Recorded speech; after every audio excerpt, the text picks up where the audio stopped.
Troubling news comes, and almost before you have time to think, the words begin. God help me. What am I going to do? This cannot happen. Everything will be all right. Lord, please do something. I refuse to be afraid, but what if it gets worse? And the words keep coming. Some of those words are directed toward God. Some are merely repeating the problem. Some are attempting to agree with truth. Others are answering fear. Yet we gather them all together and call the whole stream prayer. But are all those sentences doing the same thing? No. And if we do not recognize the difference, we can become very busy speaking without becoming settled in faith. The pattern of Scripture teaches us to ask, to give thanks, to hold fast to truth, and to refuse fear. Those actions belong together, but they are not identical. Petition brings a need to God. It says, in effect, here is the matter, and here is what I am asking of you. Thanksgiving also addresses God, but it does something different. Thanksgiving expresses gratitude and trust. It is not still trying to inform God of the crisis. Confession or declaration brings our own speech into agreement with revealed truth. It does not invent a desired outcome and then demand that God fulfill our words. It refuses to let circumstances become the highest authority. Resistance answers a contrary conclusion. Fear may say you are alone. There is no way forward. This will destroy you. Resistance does not pretend the feeling is absent. It refuses to accept the verdict fear is offering. Can you recognize the differences? Asking, thanking, agreeing, resisting. 4 actions, 4 purposes. Think of a toolbox. A hammer is useful, but it cannot do every job. You would not discard it because it cannot turn a screw, and you would not use it for every task merely because it worked well once. In the same way, we are not dismissing prayer, and we are not exalting declaration above prayer. We are putting each practice in its proper place. Now examine what happens when pressure comes to you. Do your words have a clear direction? Are you speaking to God? Or are you answering fear? Are you making a request or repeating a request already entrusted to Him? Are you agreeing with revealed truth or trying to manufacture certainty through forceful language? The problem may not be that you are saying too little. You may be saying many things without knowing what those words are meant to accomplish. So let us slow it down. Let us restore balance. Before we separate these 4 forms and examine them carefully, we must begin with the question that identifies them all. Whom are these words addressing, and what are they meant to do? That question brings order to our words. Whom am I addressing, and what am I trying to do? The pattern of Scripture begins with relationship. We come to God because He is God, not because we have discovered a method of arranging words. Prayer grows out of fellowship, dependence, trust, and obedience. Then, from that relationship, our outward speech takes its proper place.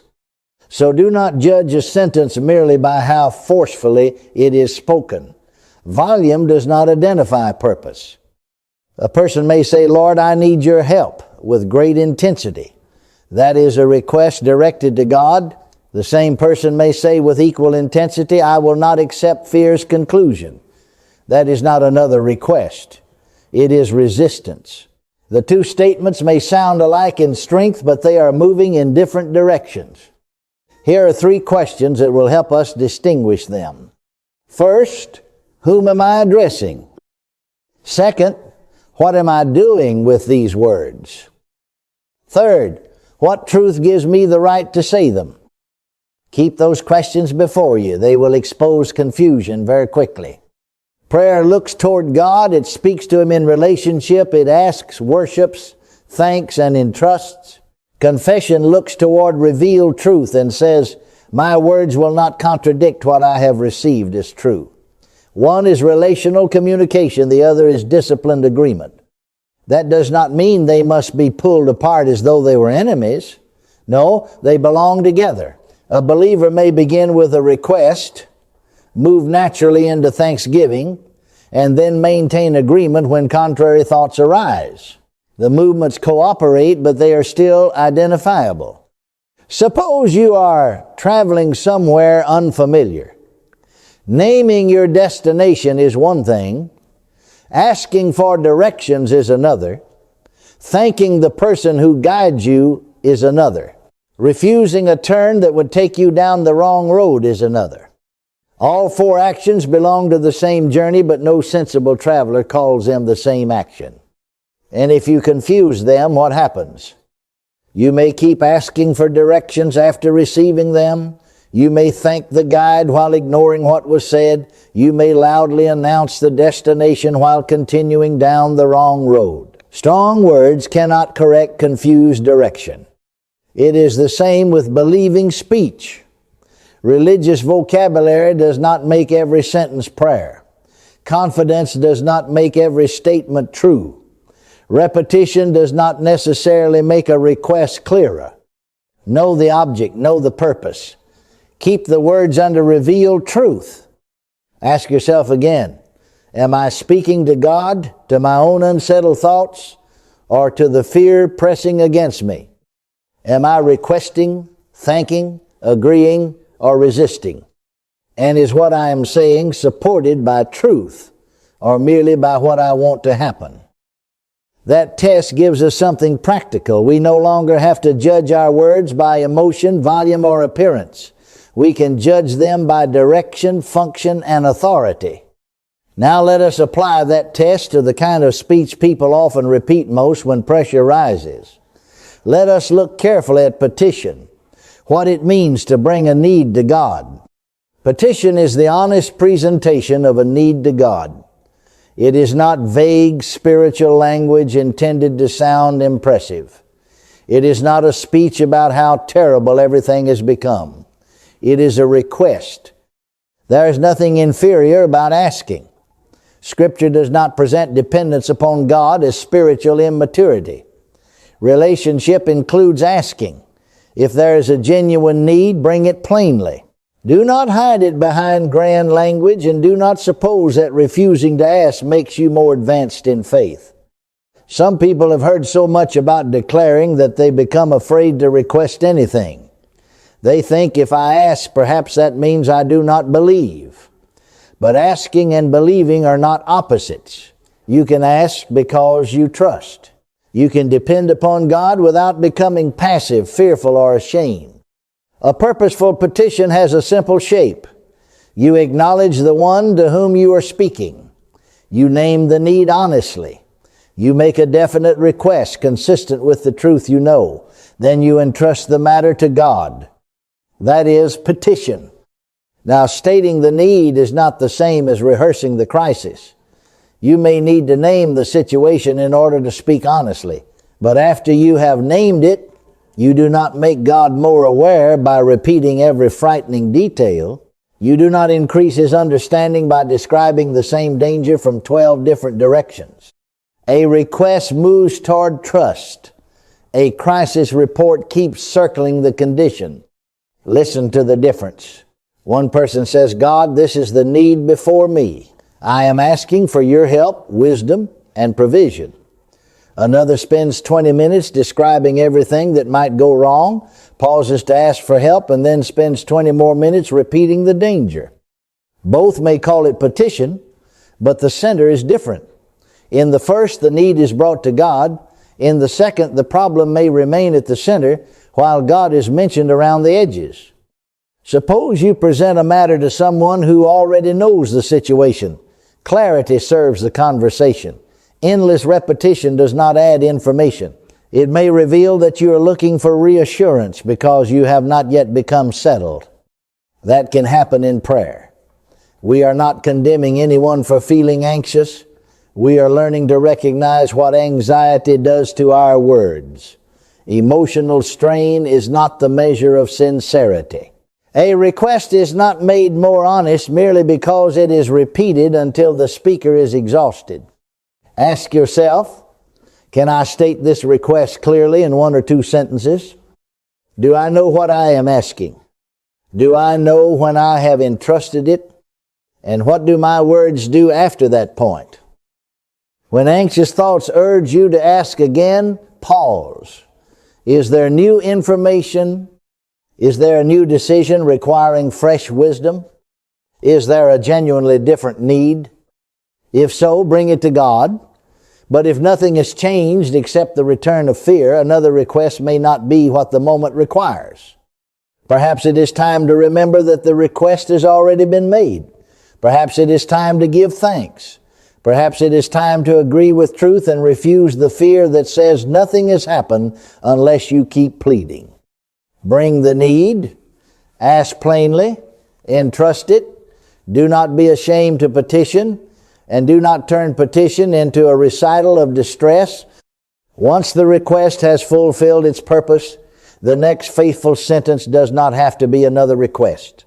The language of faith can move from asking to thanking. But thanksgiving too must be understood for what it is and for what it is not. When the need has been honestly presented and entrusted, the language can change. You are no longer required to keep magnifying the need in order to prove that it matters. You can turn your attention toward God and give thanks. Thanksgiving is directed to God. It remembers. It acknowledges. It expresses dependence and confidence in His character. It says, I have not forgotten who you are simply because this matter remains unresolved. That is important, because thanksgiving does not require us to pretend the pressure has disappeared. The circumstance may still be present. The answer may not yet be visible. Questions may remain. Yet none of that cancels the relationship. Thanksgiving says that the unresolved circumstance will not erase our awareness of God. But we must keep the balance here. Thanksgiving is not a coded demand. It is not a religious lever by which we place God under the control of our words. Repeating thank you many times does not obligate Him to follow a timetable we have created. The strength of thanksgiving is not verbal leverage. Its strength is relational integrity. You can use the language of gratitude while still operating out of anxiety. A person may say, thank you, thank you, thank you, while inwardly thinking, if I repeat this enough, perhaps I can make the result happen.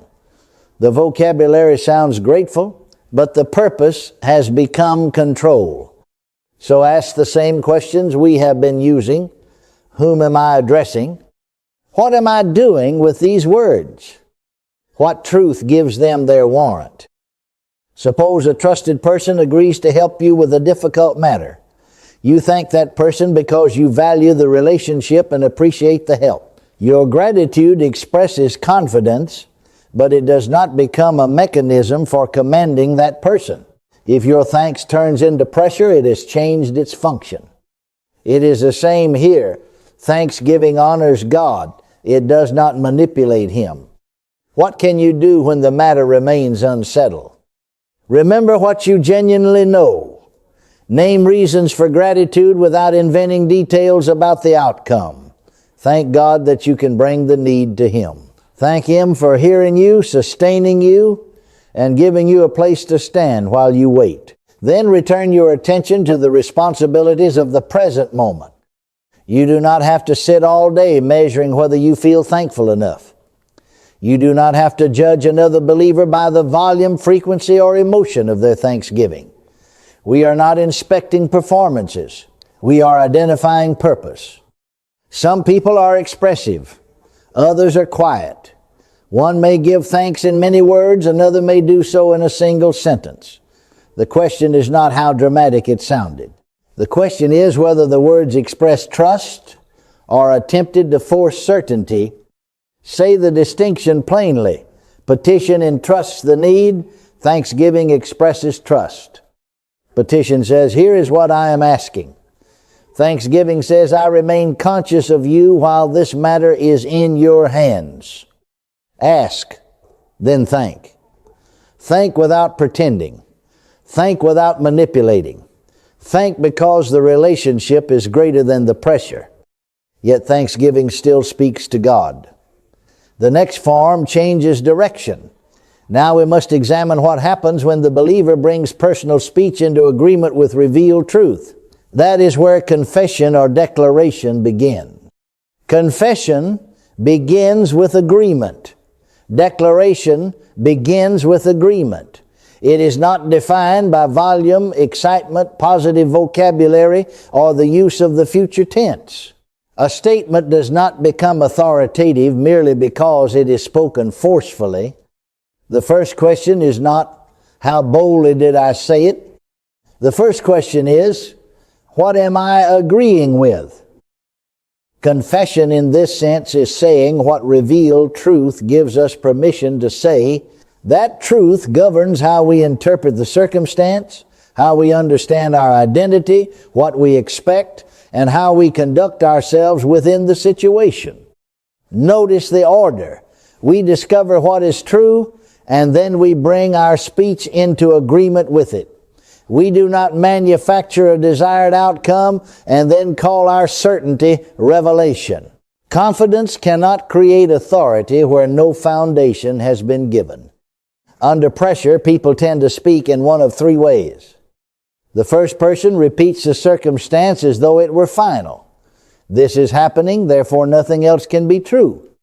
The second person invents a desired certainty. I want this result, therefore I declare that every detail must happen exactly as I have imagined. The third person acknowledges the circumstance but refuses to make it the highest authority. This situation is real, but it does not have the right to define everything I believe, say, and do. That third kind of speech is disciplined agreement. It neither bows to the circumstance nor pretends to control every outcome. Sometimes confession is directed inward.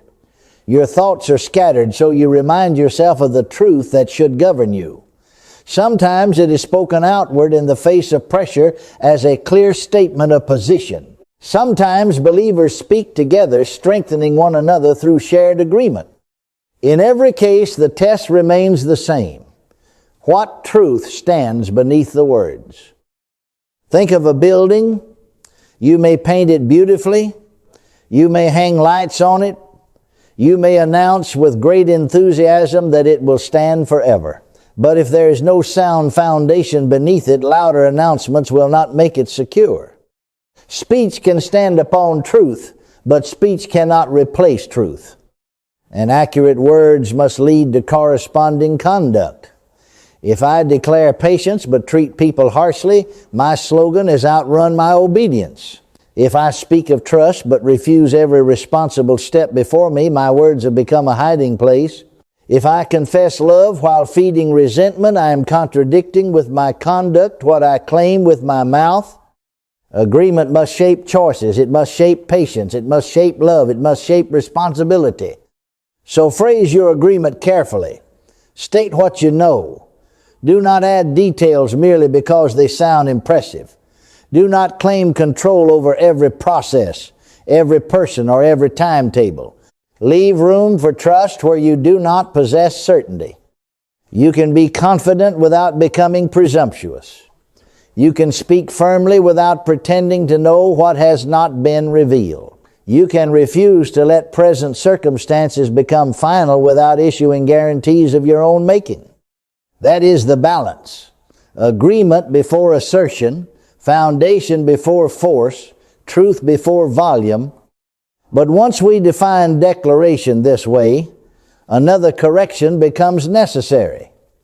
If declaration is agreement with truth, then some things commonly called declarations do not qualify at all. We must look plainly at what declaration cannot honestly do.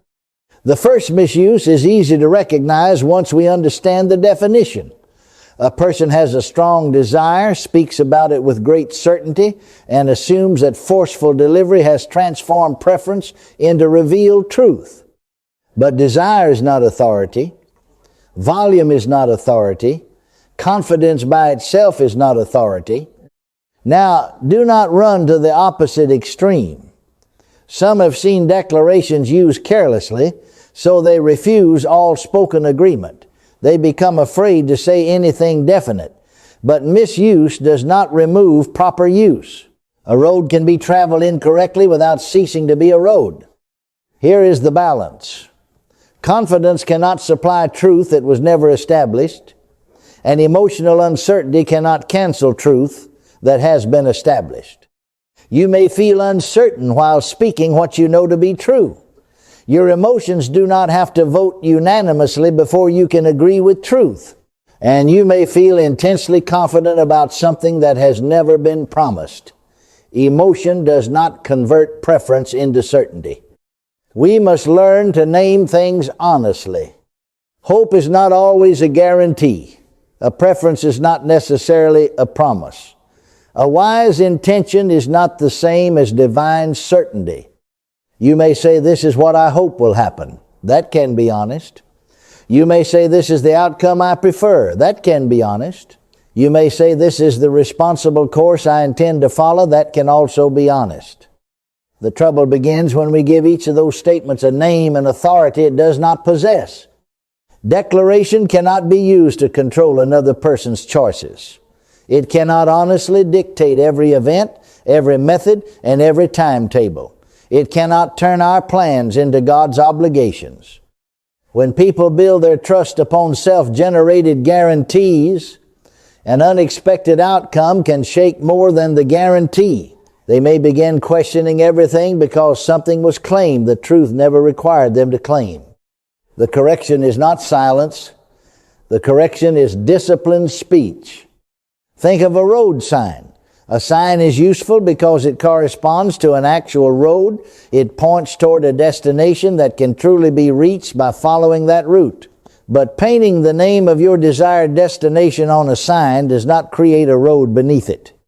On the other hand, refusing to read any trustworthy sign because someone once painted a false one leaves you directionless. One extreme invents direction. The other rejects direction. Neither is balance. So take your declaration and examine it. What is the underlying truth? Remove the details you cannot support.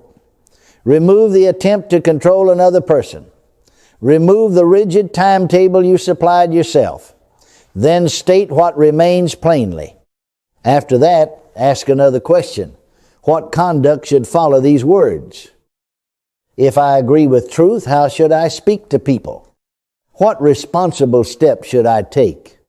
Where must I remain patient?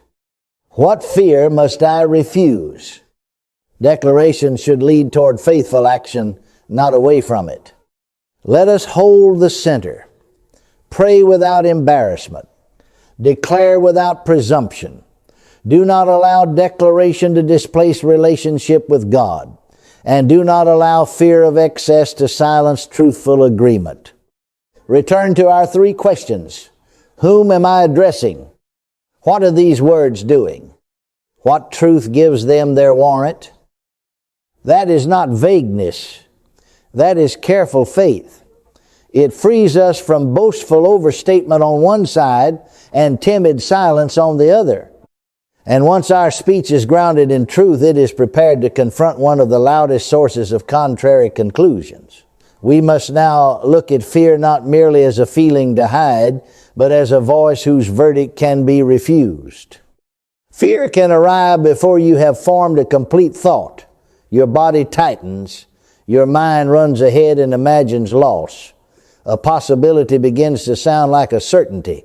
Then you feel caught between two errors. Surrender to the fear or pretend that you do not feel it. But those are not the only choices.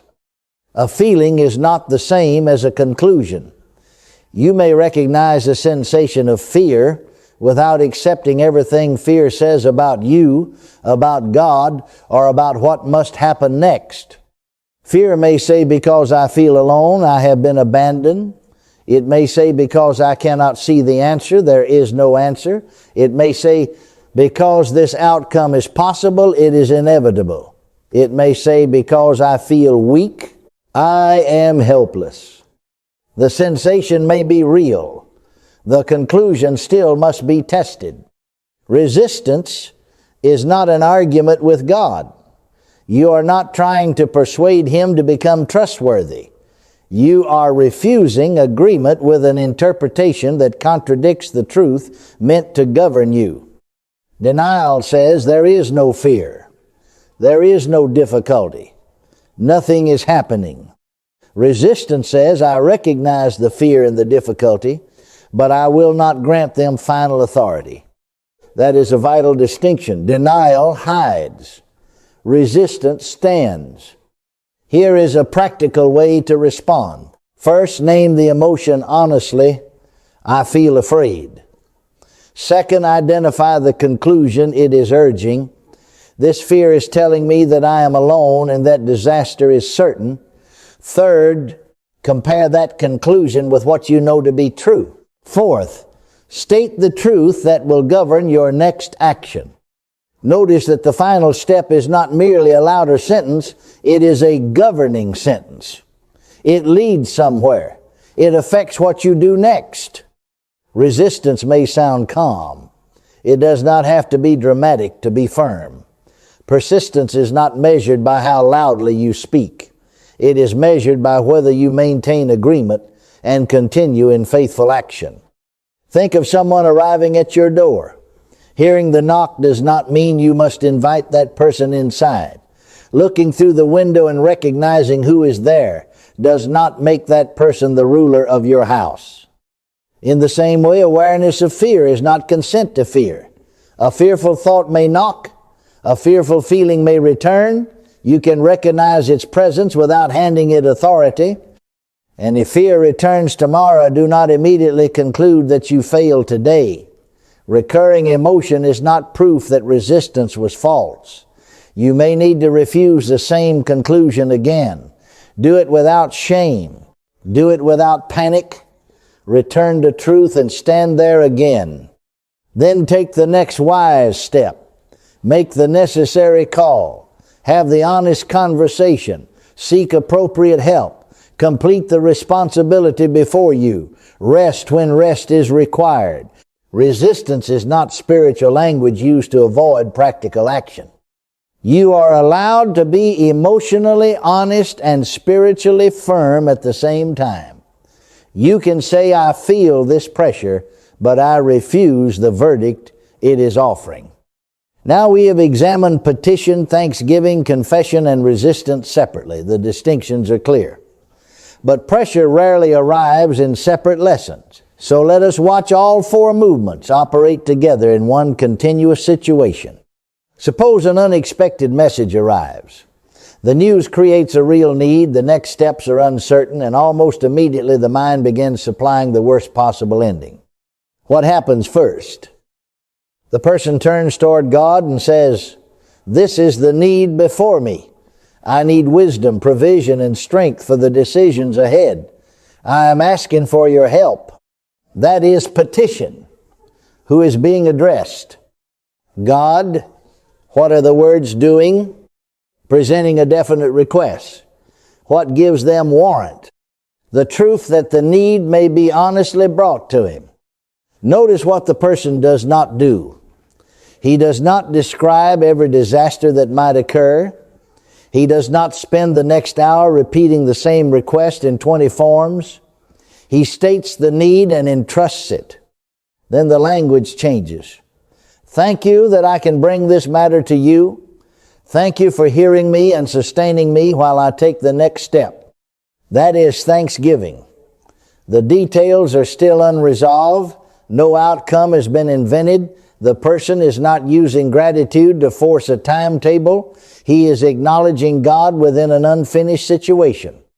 Then attention shifts toward a governing truth. This news will not determine everything I believe or how I conduct myself. I will walk in truth, wisdom, patience, and love through what comes next. That is confession. Who is being addressed now? The words may be disciplining the speaker's own thoughts or establishing a position before the pressure. What are they doing? Bringing speech and intended conduct into agreement with truth. Then fear returns. It says, this will end badly. You will be helpless. There is no way forward. The person does not deny the reaction. He says, I feel the pressure, but I refuse to accept fear's conclusion as final. I will not allow this possibility to become my certainty. I will take the next wise step. That is resistance. One pressure, 4 different movements.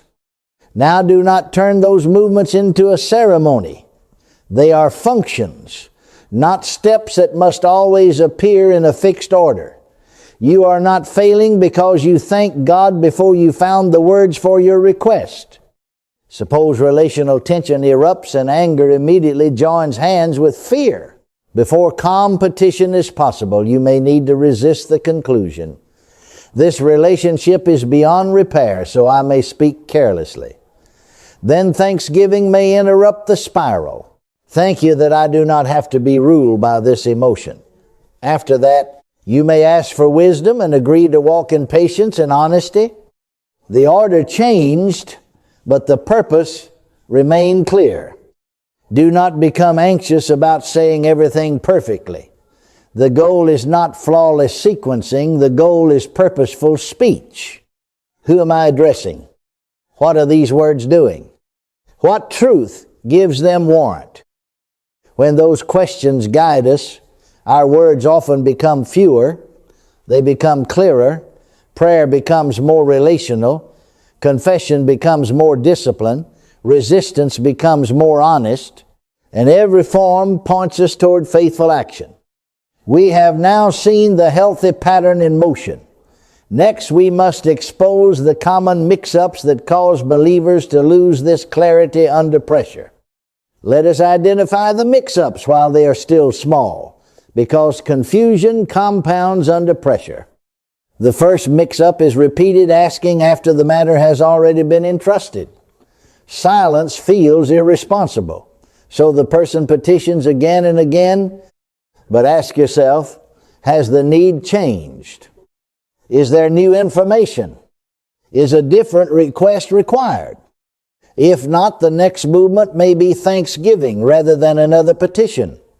You are not neglecting the matter, you are recognizing what has already been done. The second mix-up is calling anxious rehearsal honesty. Yes, honesty names the facts.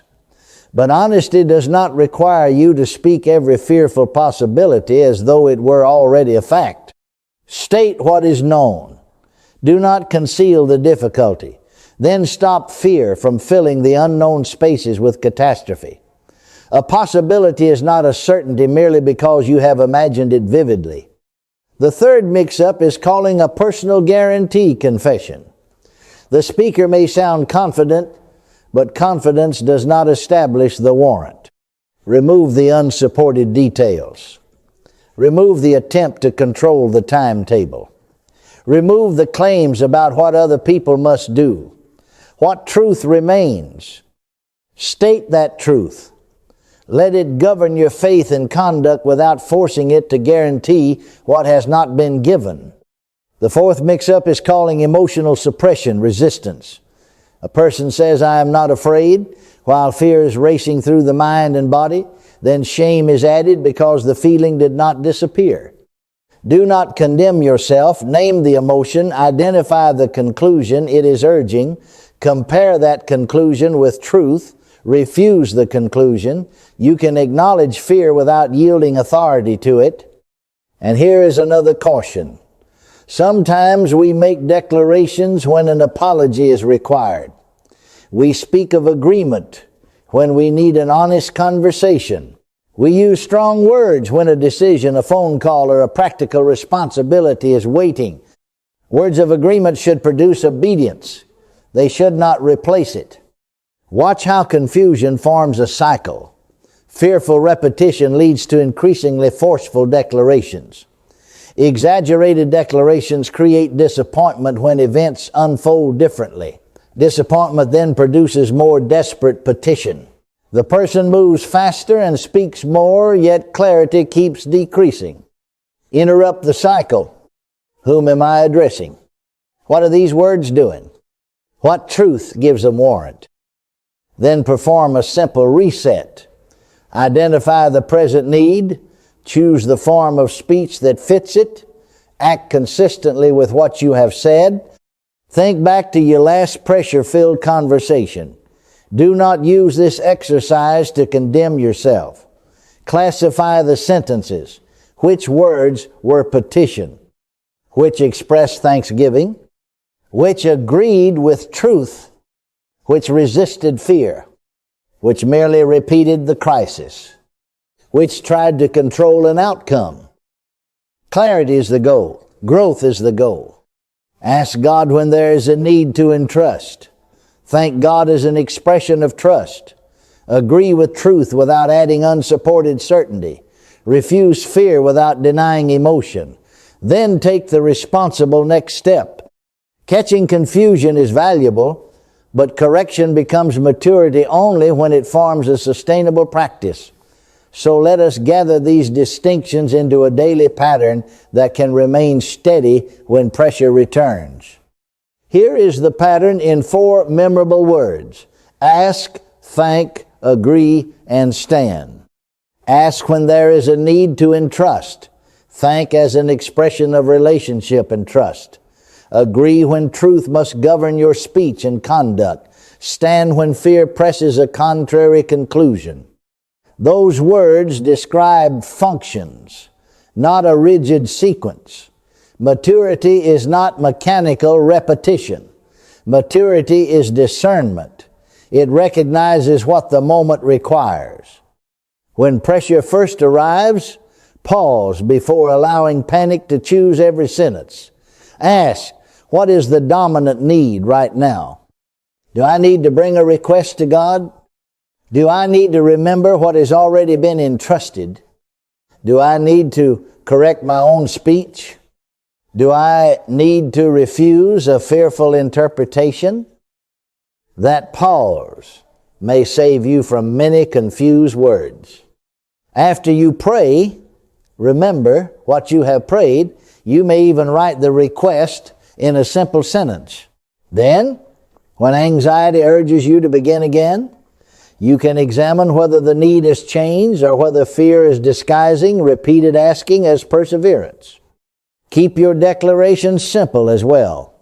Long, elaborate statements can gather unsupported details before you realize it.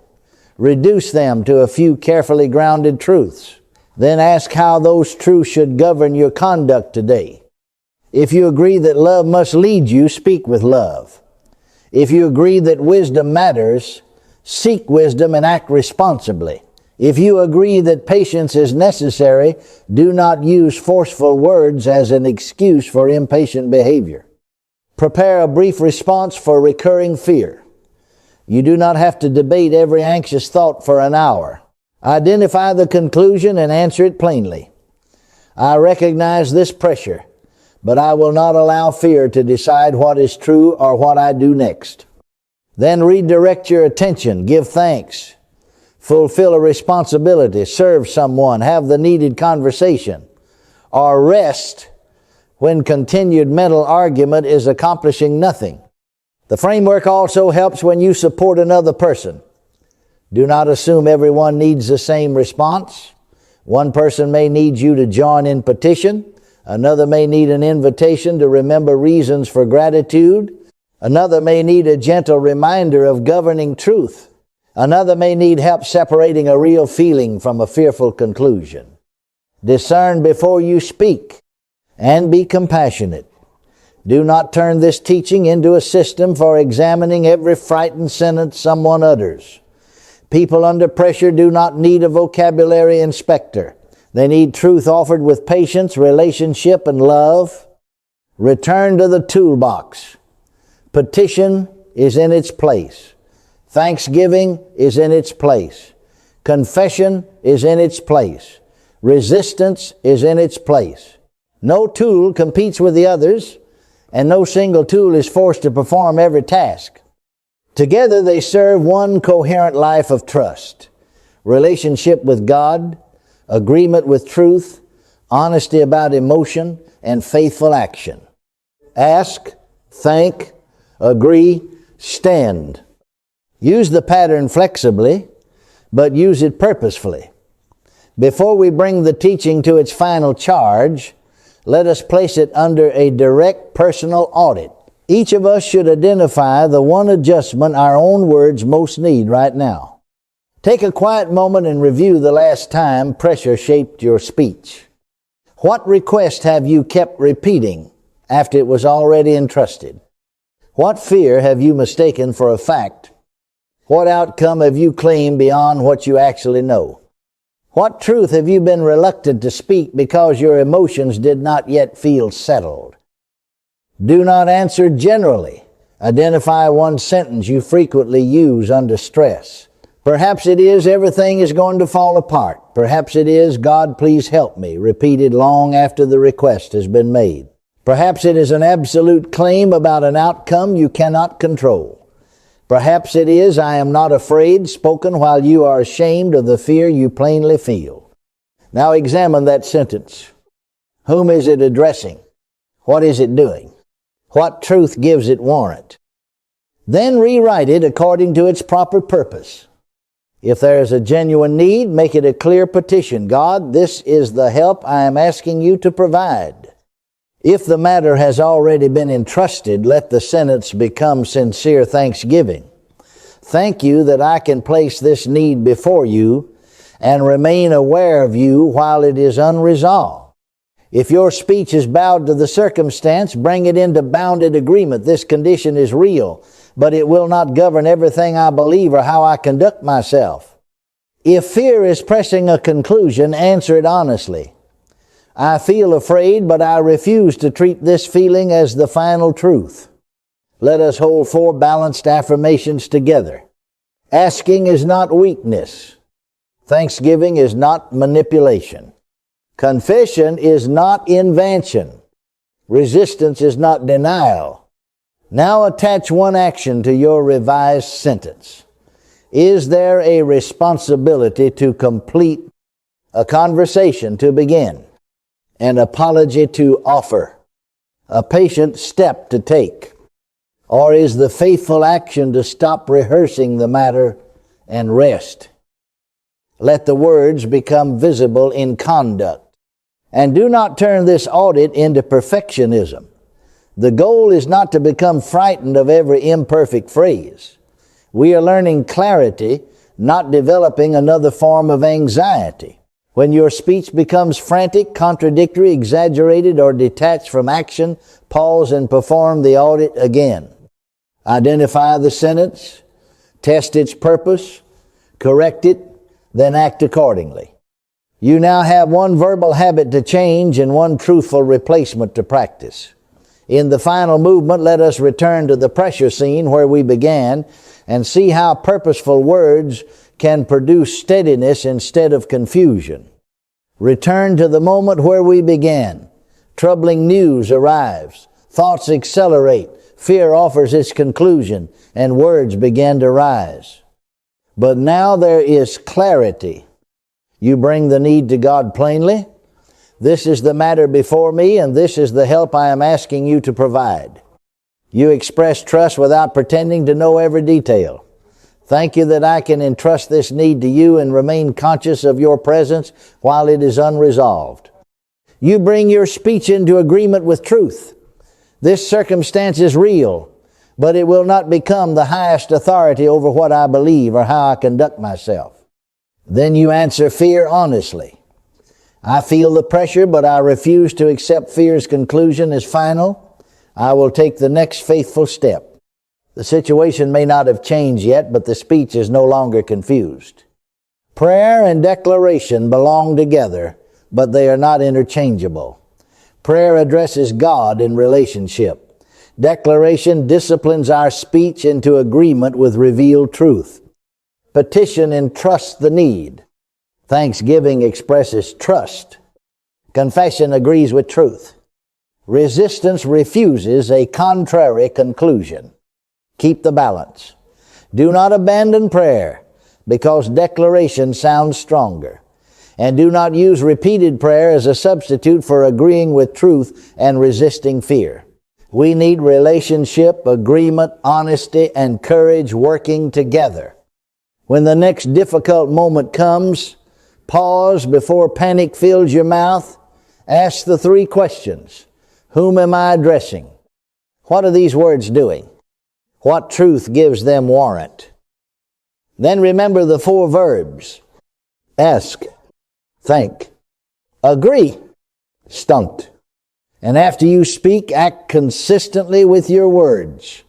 Fulfill the responsibility before you. Walk in patience. Speak with love. Seek wisdom. Rest when rest is needed. Let your conduct bear witness to the truth you have chosen to follow. Purposeful speech does not require pretense.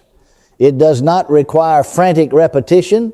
It does not require verbal control over every person, process, or outcome. It requires honesty before God, gratitude within relationship, agreement with truth, and a steady refusal to let fear dictate the conclusion. So speak with purpose, keep the balance, and when pressure comes again, know what your words are doing.